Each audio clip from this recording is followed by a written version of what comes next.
Next game we're talking about, this one is going to be, if you like points, you better be tuning in for this game because I think it's the highest over-under of the week. 76 right now is the over-under for this game. Number 5, Washington at number 20, USC, 7:30 p.m. on ABC. The storyline, Dalton, is there's two teams in this game that are playing with fire. Washington won their first 4 games by an average of 33 points. Last 4 games, they won by 7 points. They beat Arizona State and Stanford by a combined 17 points. They were combined 55.5-point favorites in those games. Washington, though, still hasn't been burned, even though they're playing with fire. USC has been burned a couple times already. 4 of USC's last 5 games were one-possession games, and the only one that wasn't was when they got destroyed by Notre Dame, 48-20. USC is not fighting for a playoff spot anymore. Washington is, but USC can still make the Pac-12 championship game with a win right now. Right now, they're second right now in the Pac-12 in standings because they have a better conference record than Oregon. So USC could still make the Pac-12 championship game, so they still have a lot to play for right now. But what is the matchup, Dalton, that you're really excited to see in this game? I want to see if Penix can regain the magic on the deep ball. The first 4 weeks of the season, he had a 96.2 deep passing grade. The last 4 weeks, it's a 74, which for deep balls is low. Okay, you expect obviously most of them are going to be big time throws and all of that. Washington is. I think there's a couple of things happening here. I think they've gotten away a little bit from the play action game. Penix is also the best play action passer in the country, and I think they've gotten away from it a bit as they felt kind of, I don't want to say stressed out early in these games, but teams have put the shell on them. They're playing back, and they want Penix to work for it. Now, under 20 yards, he's still big time. He's accurate. He can read defenses, all that stuff. And deep ball, look, it can be volatile. It can, okay? But you've got a team right now that I think there are times that I've seen in the last few weeks with this offense where they're trying to force vertical shots, and they don't need to do that. Run the ball, throw the ball 15 and under, set it up, make people move up before you can don't just force it into 20-yard deep safeties, right? Too high coverages, all that stuff. The other thing, too, they're just not separating in man coverage. Yeah. And that's part of it, too. I think they're used to, with Odunze and Polk and McMillan and these guys, when they get in man coverage, well, yeah, we can throw it over the top. Sure. But it doesn't always work. It's not a guarantee, right? You play teams with, Pac-12 secondaries. We've seen Arizona and Arizona State, and these teams keep themselves in games, right? I think they have to do a better job manufacturing big plays. Now, USC, they're in the bottom 20 in deep cover grade for the season, 46.8. They've allowed 9 deep touchdowns, most in the Power 5. We've talked about they're not the most fundamentally sound on defense, and it shows on the back end as well as the front, right? I think the run defense gets a lot of the spotlight. And I think running the ball could help Washington with this. I think Dylan Johnson, get him really rolling. I think he's a better back than people give him credit for. I think last week he only had 80, 85 yards somewhere in there. I think Washington's at their best when they're a little more multifaceted on offense. Run it with Johnson. Get under center and get the play action going.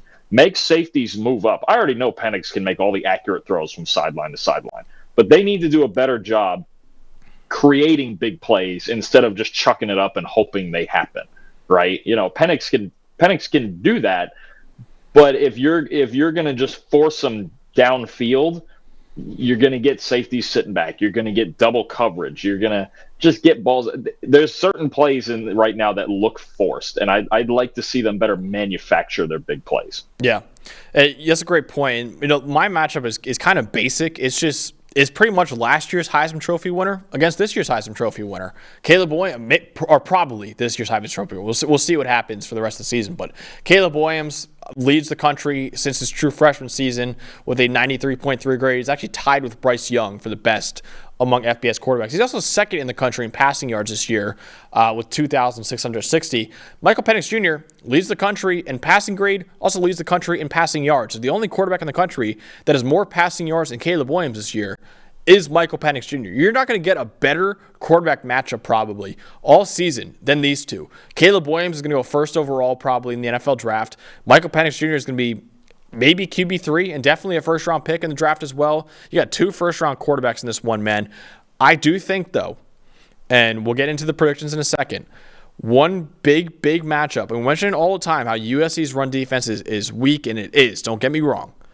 Washington's is really bad as well. Washington right now, in terms of EPA allowed per rush, second worst in the Power 5 this year, behind Washington State. Marshawn Lloyd is one of the most underrated players in college football. USC does not use him enough, in my opinion. This is the game where I don't know if you want to get into a shootout with Washington, because I think Washington's secondary is actually pretty good and actually a little underrated. But if you can ride Marshawn Lloyd in this game against Washington's run defense, that might be the avenue for USC to win this game. I think Marshawn Lloyd has been, like I said, one of the most underrated players in college football, not even one of the most underrated running backs. I think he could be a huge factor in this game for USC at home. But ultimately, Dalton, who is coming out on top in what should be an absolute shootout? I think you make a good point. We had it on the trivia the other day that I should have picked right, that Marshawn Lloyd is maybe the most efficient runner in the country, even if he doesn't get enough opportunity. And that's going to be a big part of it. I think both of these teams need to have some balance. You got some good backs in this game. Lloyd, Dylan Johnson, I think especially Washington's offensive line is an elite unit.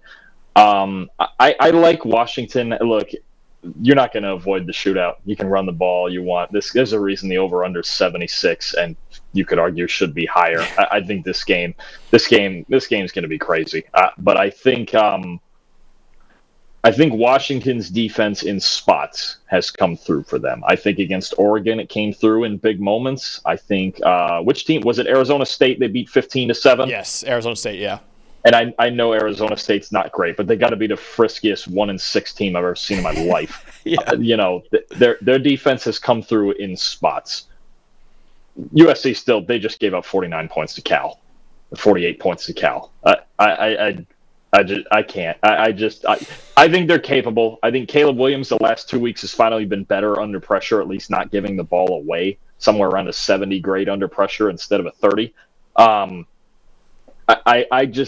This has a feel to me, and it's on the road, which is tough, but this has a feel to me of just Washington is a better team. I think they're similar, and I think Washington is better. I think their defense will come through enough. It's not going to be pretty. The numbers will not be pretty. You're playing Caleb Williams.